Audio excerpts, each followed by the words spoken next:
Bienvenue sur les sentiers de l'étrange, présenté par Georges Tussin et Christian-Jacques Attard, pour tous les amateurs de mystères et de phénomènes inexpliqués.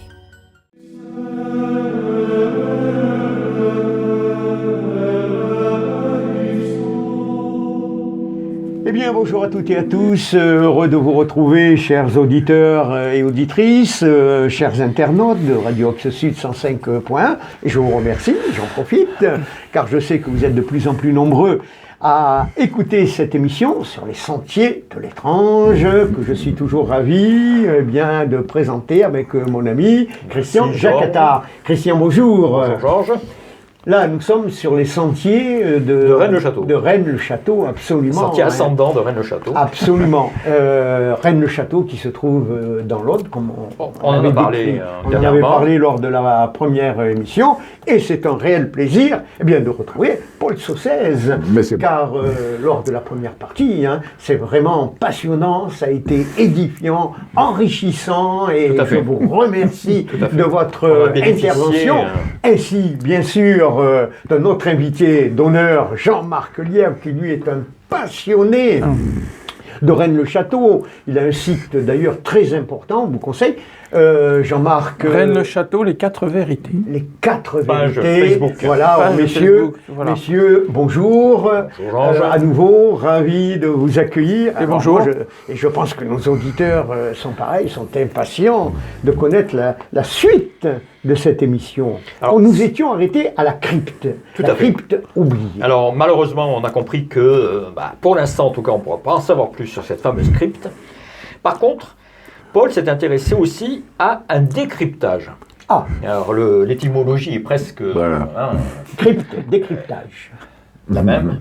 Et Paul, peux-tu nous expliquer qu'est-ce qui t'a attiré vers ce cryptage et ce décryptage? Mais voilà, donc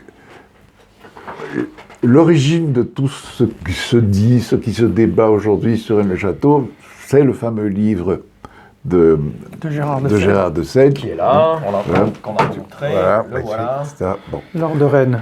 Voilà, dans lequel, pour faire bref, qui est inspiré d'ailleurs par Pierre Plantard, Philippe de Chérizet, etc. Dans lequel on trouve ce parchemin. Voilà, ce prétendu parchemin. Et cet autre parchemin. Et cet autre parchemin. Donc voilà. Le petit et le grand parchemin. Voilà. Et donc, on nous dit, dans ce livre, que la stèle funéraire de Marie de Nègre, voilà, sur laquelle il est écrit « Sigy, noble Marie de Nègre, d'Arles », mais pas au lieu de d'Arles, bon, etc., etc. Bon, serait codée.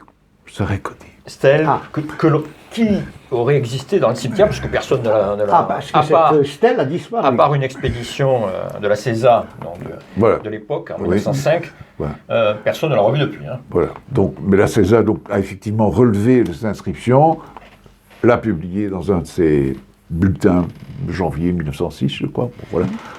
Bon. Donc, ça part de là, en disant que voilà, et on bidouille cette stèle. Sonia l'aurait effacée. Oui, voilà. Mais bon, par un savant, comment dire, et un complexe système de décryptage, Sigy, noble Marie de Nègre, etc., devient bergère, pas de tentation. Que Poussin Tonnier garde la clé, etc., etc. Bac 680. Donc la phrase emblématique qui a déchaîné les chercheurs, puisqu'ils ont voulu comprendre ce que voulait dire cette phrase, et puis chercher où elle pouvait mener. C'est devenu vraiment... on peut pas croiser sur le net ou autre une théorie qui ne va pas, qui n'utilise pas cette stèle ou qui s'inspire de cette stèle pour... ou même des vidéos qui regroupent des informations à partir de cette stèle. Mais cette stèle n'existe plus. Elle a existé, on ne sait plus très bien où elle est. Bon, elle serait détenue par quelqu'un, mais bon, on ne sait pas très bien. Enfin, toujours est-il, si on compte le nombre de lettres sur cette stèle, il y en a 119. Ça, c'est du codage. On entre dans du codage. Il va falloir, je vais aller vite. Je vais aller vite. Oui. Bon, il y en a 119. Oui. Donc, on dit voilà, on décode tout ça et ça fait bergère, pas de tentation, machin. Et là, il y en a 128. Bon. Donc, il y a un certain nombre de lettres qui ont été rajoutées. Et ces lettres, c'est PS Praecum. Bon, ok. Donc, on a, soi-disant, 128 lettres. Curieusement, c'est 2 fois 64, ça fait 2 échiquiers de 64 cases. Tout à fait. Bizarre, hein? Ouais. Bon. Et moi, je me suis interrogé là-dessus. Je dis, mais enfin, pour moi, c'est invraisemblable. Une stèle du Funéraire. siècle, funéraire, Oui. je ne vois pas qui et pourquoi on aurait codé ça pour arriver à Bergère, pas de temps. Bon, pour moi, ça ne va pas. C'était Bon. illogique. Donc, il a été dit plusieurs fois que c'était Philippe de Chérisey, qui était le complice de Pierre Plantin, qui avait imaginé, et d'ailleurs lui-même l'a prétendu dans les années 70, dit, moi, je suis l'auteur de ce complexe cryptage. Etc. Bon. Et effectivement, il révèle le mécanisme qu'il a suivi dans un livre d'un autre auteur qui est Jean-Luc Chaumet, Tout à fait. qui s'appelle Pierre Papier. Pierre Papier. Je regarde le texte de Chérisey. Il explique, et moi je décortique tout ça. Bon, il se trompe. Il se trompe à plusieurs endroits, il oublie. C'est à ce point que je pense effectivement qu'il ne peut pas être l'auteur d'un système aussi complexe qui vient d'Express, qui fait. D'accord. Il y a des omissions, il y a des erreurs, etc. Paul Rouel, qui a été l'ami, le confident et le dentiste, en passant, de Philippe de Chérisey, lui est convaincu que non, Philippe de Chérisey est incapable d'avoir pu imaginer ça. Enfin bon. Oui. Donc il connaissait intimement la personne. Et il dit... Trop dilettante, trop poète pour avoir Voilà, quelque c'est ça. chose d'aussi complexe. Voilà, c'est ça. Bon. Et avec Christian, qui m'a d'ailleurs un peu mis sur la piste, hein, j'ai eu l'idée qu'en fait, on est parti de l'anagramme. Ah oui, il faut dire que c'est une anagramme, c'est-à-dire qu'en fait, les lettres de l'épitaphe, la stèle, Oui. donc, vous les recombinez, ça fait une anagramme avec Bergère, pas de tentation, blablabla. Bon. Je me suis dit, mais est-ce qu'on ne serait pas plutôt parti de l'anagramme Bergère, pas de tentation, et inventer un système hyper complexe Rétrograde. voilà, pour faire un rétrocodage. Bon, Oui, je suis persuadé. voilà, bon. Mais donc, dans ce bouquin, j'analyse le codage, ce que j'appelle le codage direct, et quand même, les étapes, c'est sérieux, hein, c'est compliqué. Ah, c'est très compliqué. Bon. Puisqu'il faut une clé de cryptage. Oui, mais bon, vous voyez, il y a plusieurs clés. Il emploie... Des clés, des renversements, des retours. Oui, des retours, oui. des décalages de trucs, C'est le etc. codage de Vigenère. Là, c'est complexe. Là. Oui. Là, Voilà. c'est très complexe, Bon. mais complexe. c'est vraiment... c'est pas n'importe qui peut réaliser ça. Voilà. Alors, donc je me suis dit, Longtemps. OK, c'est pas un saltimbanque comme Philippe de Chérisey qui a pu mettre ça au point. Moi, je suis convaincu que nos amis Plantat, de Chérisey, de Sède, qui ont commencé à collaborer en 62, ont recruté un spécialiste du chiffre. Je révèle son nom, je pense. On n'est pas d'accord. On n'est pas d'accord, mais bon. C'est bien. Non, Ce qui fait non. le débat. On n'est parce pas d'accord que- sur le personnage. On n'est pas d'accord sur le personnage. Mais enfin, je Mais on n'écarte est d'accord pas. sur l'esprit. Mais je n'écarte pas ton hypothèse. Je l'écris dans le bouquin. Ah, merci. Voilà. Je l'écris dans le bouquin. Bon. La seule personne qui, à l'époque, c'est le cryptanalyste le plus pointu, cryptanalyste français le plus pointu. Il l'a déchiffré en quelques semaines en 1916, puis les Allemands ont changé le code. Ils ont rajouté une lettre qui fait que bon, le type a déchiffré ça en 48 heures. Ah oui, d'accord. Ce type est un génie. Bon, Il aurait donné à l'intelligence artificielle. ben en voilà, 10 c'est minutes, lettre ça de aurait été noblesse. fait. Tout à fait. Absolument. Voilà, Voilà. c'était- Bon. Et pourquoi je pense qu'effectivement c'est ce personnage-là, il s'appelle Georges-Jean Pinvin. Bon. Pourquoi je pense que ce... Parce qu'en fait, donc, il s'est établi au Maroc, il est revenu justement en France en 62, exactement à l'époque où le trio Plantat, Chérisey de Sède, commence à travailler sur le Rennes-le-Château. Bien. un indice nous est donné par Gérard de Sède, il dit, j'ai soumis ce truc codage à des spécialistes du chiffre. Parce que j'ai contacté le commandant Lerville, et ces spécialistes ont œuvré là-dessus. Et c'est curieux parce que presque tout de suite, ces spécialistes livrent les bonnes clés de décodage. Je dis, c'est quand même pas croyable, ça. Bon, c'est comme si... On n'entre pas dans le détail, quand même. Hein. Bon, oui, mais enfin, bon, l'essentiel est là. Bon. Mais Lerville était l'ami et le collègue de ce Georges-Jean Pinvin, que j'ai retrouvé dans un autre bouquin, blablabla, et c'était vraiment des potes. Hein. Bon. Alors je suis en train de me demander si en fait, quand Gérard de Sède parle de spécialiste, ça ne couvre pas l'identité de ce Georges-Jean Pinvin. D'autant que... Je vois que tu n'es pas d'accord. Non, c'est pas grave. D'autant que l'exploit de Pinvin en 1914 et surtout en 1918 a été couvert, et il a d'ailleurs été décoré il était fait chevalier de la Légion d'honneur. Bon. Cet hommage, plus son exploit, a été couvert par le secret défense pendant 50 ans, 1868. Et c'est par quelques indiscrétions que, par des militaires eux-mêmes, que en 62...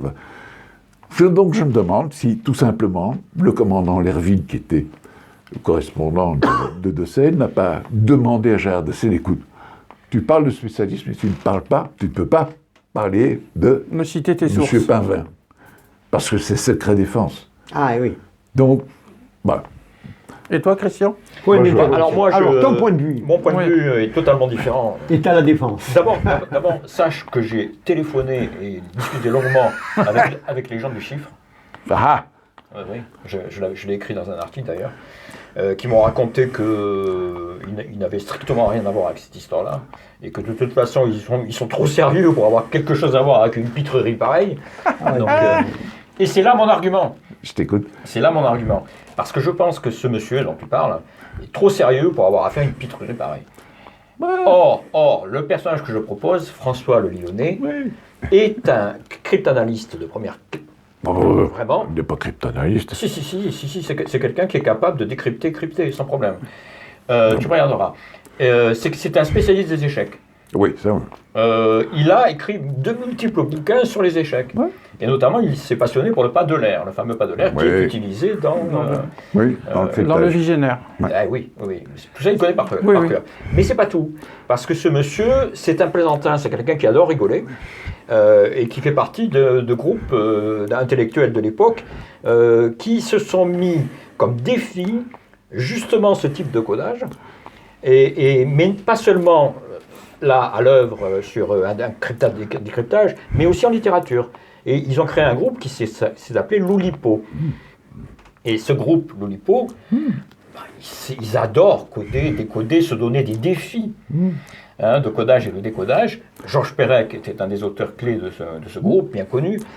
Mais De Cherisay a été publié par l'Oulipo. C'est-à-dire que l'Oulipo a financé De Cherisay. Ah bon? Donc je trouve que... Il y a corrélation. À mon avis, de la part d'un poète et d'un fantaisiste comme De Cherisay, plus facile d'aller voir des spécialistes maison, on peut dire, des gens comme ces gens de l'Oulipo et comme François Lyonnais.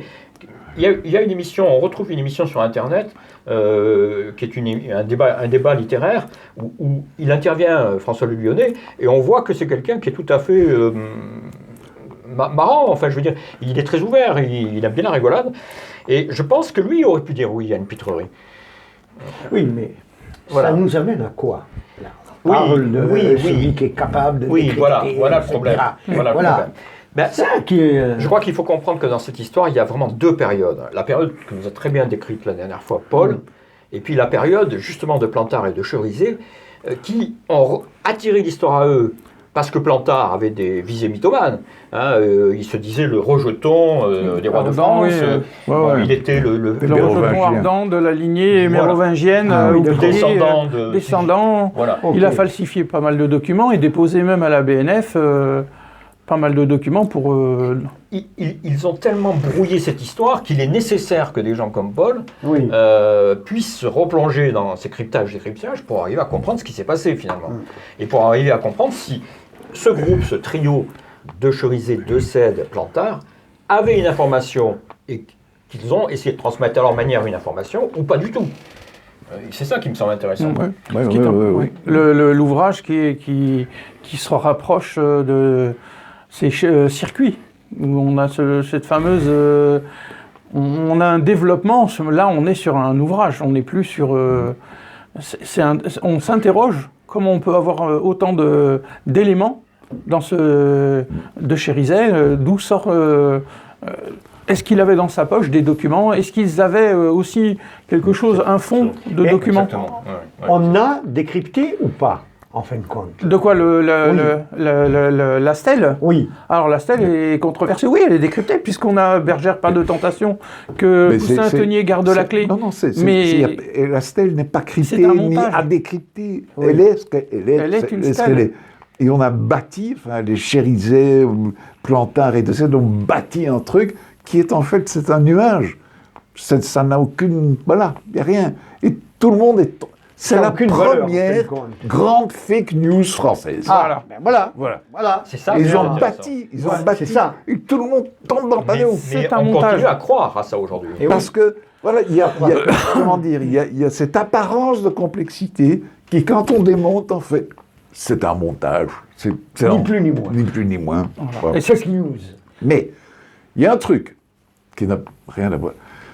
Ce que je dis dans ce bouquin, c'est que le fameux anagramme Bergère, pas de tentation, etc., pour moi, ça n'a pas plus de pertinence au mystère auquel on veut nous faire croire que n'importe quel autre anagramme qu'il est possible de composer avec les lettres de l'épitaphe. Et je peux le démontrer. Oui. Mais bon, ça c'est plutôt graphique et visuel. Mais en dehors, je vous le montrerai tout à l'heure. C'est passionnant. Je vous le montrerai tout à l'heure. Oui, absolument. Mais il y a une autre tombe qui a disparu aussi, celle du fils de Marie, non? Joseph d'Opoul. Ah non, mais d'accord. Non, j'ai eu peur que tu as eu peur de quoi? On allait déraper. On allait déraper. Voilà. Non, j'ai... Le baron d'Hautpoul. Oui. Qui a disparu. Ben non, il est mort à 2 ans, donc la lignée...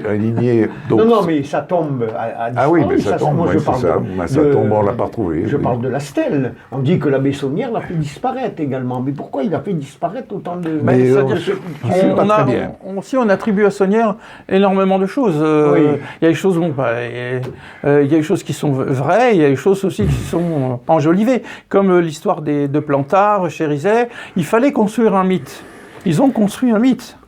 Moi, ce qui m'intéresse dans cette histoire de cryptage-décryptage, c'est de savoir pourquoi certains éléments, préférentiellement, Paul, ont été pris plutôt que d'autres. Autrement dit, pourquoi on a pris Poussin-Tenier, pourquoi on a pris Bergère. Tu as raison. Voilà, ça m'intéresse beaucoup.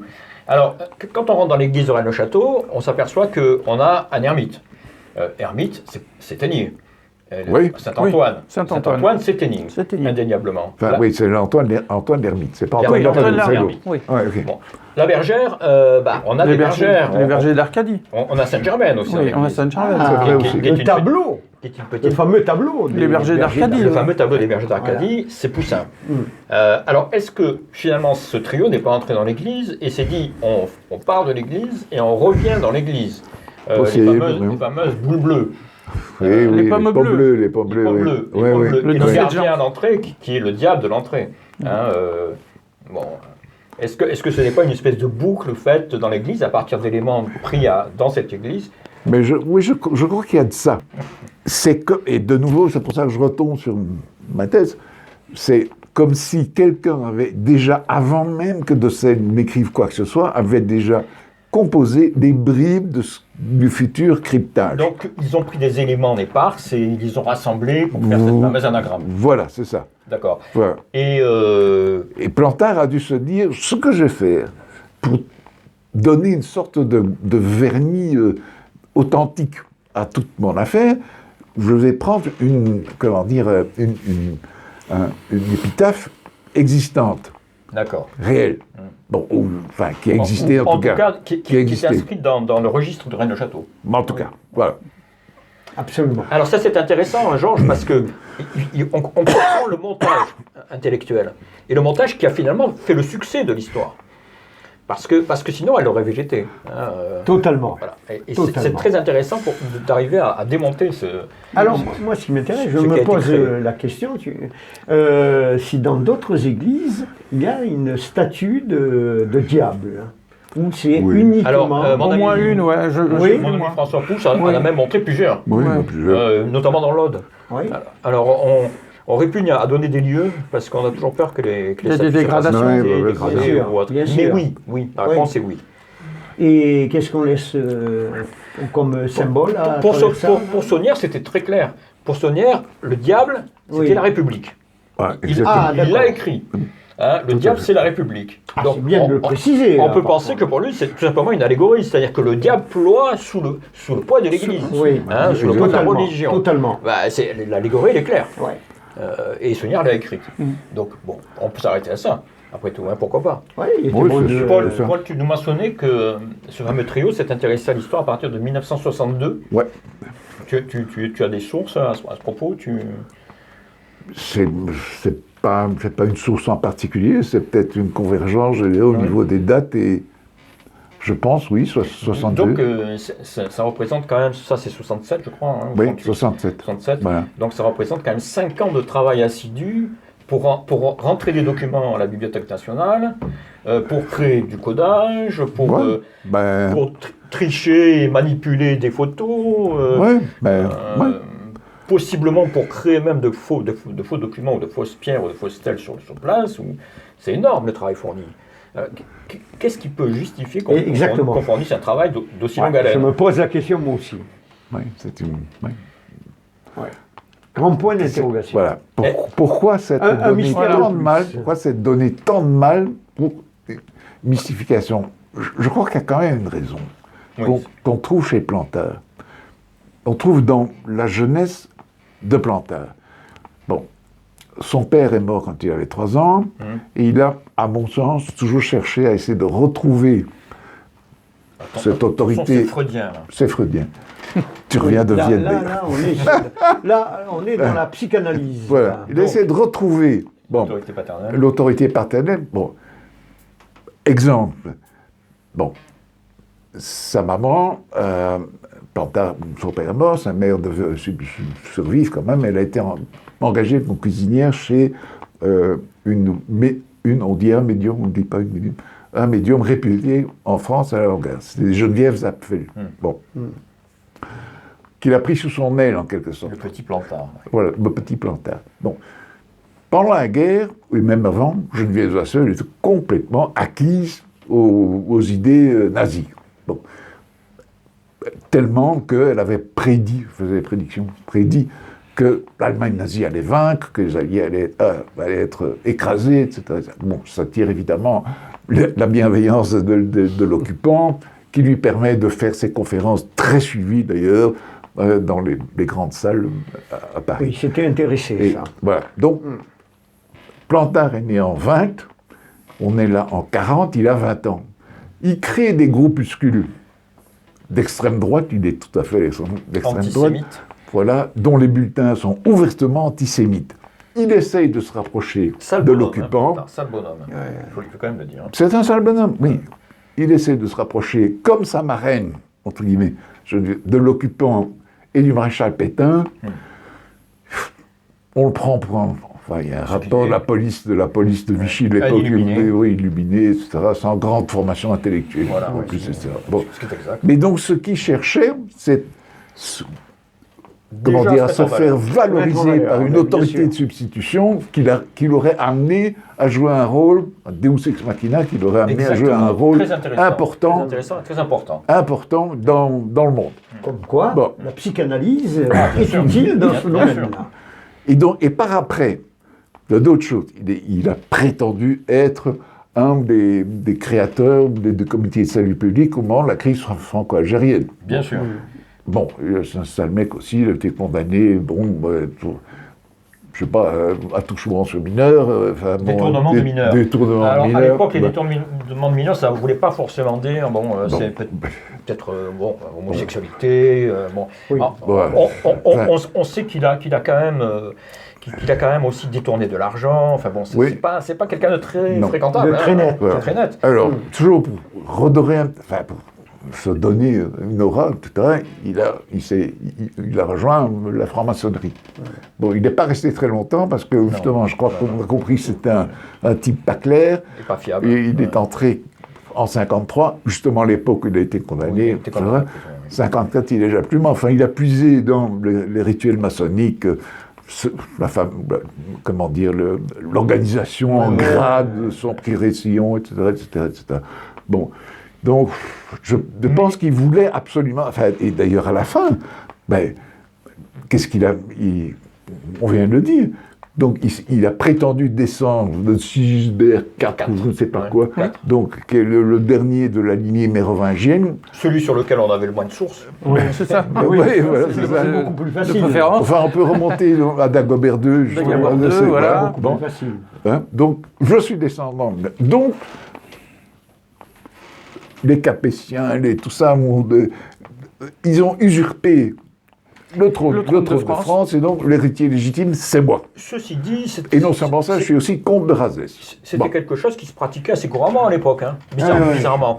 Puisqu'on a le frère du Jols, l'alchimiste proche de Fulcanelli, qui se disait de Valois. Et il a écrit un livre en prétendant qu'il était un descendant des deux Valois, sous la même forme que Plantard. C'est-à-dire la même histoire, rejeton oublié, etc. Donc Plantard s'est peut-être inspiré de lui. Oui, c'est ça. Why not? Se trouvent des lettres de noblesse là où... Mais Paul, tu as très bien parlé de Plantard, mais pourquoi à ce moment-là quelqu'un comme De Cherizet, qui a quand même à peu près la tête sur les épaules, s'est associé à ce personnage? Alors De Cherizet, de mémoire, était quelqu'un qui était... dans sa famille, il n'était pas en odeur de sainteté. À cause de sa carrière, parce que c'était un saltimbanque. Ah bah oui, tout à fait. Moi, j'ai remonté la lignée de Cherizet. On va jusqu'à Jérusalem. On a des postes importants dans la hiérarchie catholique, on a des postes dans la hiérarchie, dans la royauté. Ce sont des familles où on n'accepte pas un comédien. Voilà. N'oublions pas que les comédiens n'étaient pas entières chrétiennes. Exact. Voilà. Le père voulait le déshériter quand même. Et là-dessus se rajoute De Sède, qui accepte de collaborer avec quelqu'un de pas très net, alors que De Sède est plutôt de gauche. Il a des sympathies plutôt gauchisantes, même plus que gauchisantes. Il accepte de collaborer avec un type comme Plantard. C'est extraordinaire, même ça. C'est même peut-être plus extraordinaire encore que l'histoire. Oui, mais enfin, cette collaboration... Il s'est dit, là, c'est une histoire extraordinaire, ça me fait des sous. Oui. Ça. Après, c'est quand même 3 parcours qui se rejoignent à un moment donné, où ils sont complémentaires. Il y a un intérêt commun. De Sède, il s'est retrouvé quand même dans une ferme à cultiver, à élever des cochons, à un moment donné de sa vie, en sortant de la gloire, se retrouver... Parce que lui aussi, c'était un noble. De Sède, de Cherizet. Nous arrivons malheureusement presque au terme de cette émission. Et là, il faudrait faire une 3e émission, mais on prendra rendez-vous une autre fois. C'était passionnant, mais pour nos auditeurs et auditrices, enfin, en mot de conclusion, le trésor de Rennes-le-Château. Est-ce que la Bessonnière vraiment s'est accaparée, en a profité? La Bessonnière le dit lui-même. Oui, il dit, il y a une conversation en bâton rompu avec un confrère qui lui dit, mais à vous voir mener un train de vie pareil, on pense que vous auriez peut-être trouvé un trésor. Et il le dit oui. Il dit, j'ai mis la main dessus, on me l'a donné, on me l'a donné, et je le tiens fermement. Voilà, il le dit en patois. Pour vous, le trésor, c'est monnaie trébuchante. Non. Il a puisé dans le trésor, mais c'est pas ça qui l'a rendu riche. Ce qui l'a rendu riche, ce sont le trafic d'honoraires de messe, les dons. Il a récolté pour l'équivalent de plus d'1 million d'euros en 30 ans. Mais ce qu'il a été chercher dans le trésor... C'était un influenceur de l'époque. C'était quelques bricoles. Pas grand-chose. D'ailleurs, Claire Corbu, dans son bouquin, elle dit, mais bon, il a dû s'arrêter en 1905 parce que justement les galeries se sont effondrées. Bon, ben voilà. Il était en cheville également avec un artisan commerçant de Toulouse, non, qui fabriquait des statues. Il fallait bien écouler ce qu'il trouvait. Ah, oui. Moi j'ai interrogé, enfin il y a des chercheurs hollandais qui m'ont dit oui, on a retrouvé effectivement des descendants d'antiquaires hollandais, il y en a 2, Meulman et Schwab. Voilà, qui effectivement ont acheté des choses à Sonnet. Des bijoux visigoths. Il le dit, il a un procès avec l'évêché, il le dit, il faisait antiquaire. Il dit, à un moment, je vends, je rachète des choses. Pour vous, le trésor de Rennes-le-Château, de la Bessonnière... Il est toujours là. Ah, il est toujours là. On va dire et dans la crypte oubliée, peut-être. Voilà. Suite au prochain numéro.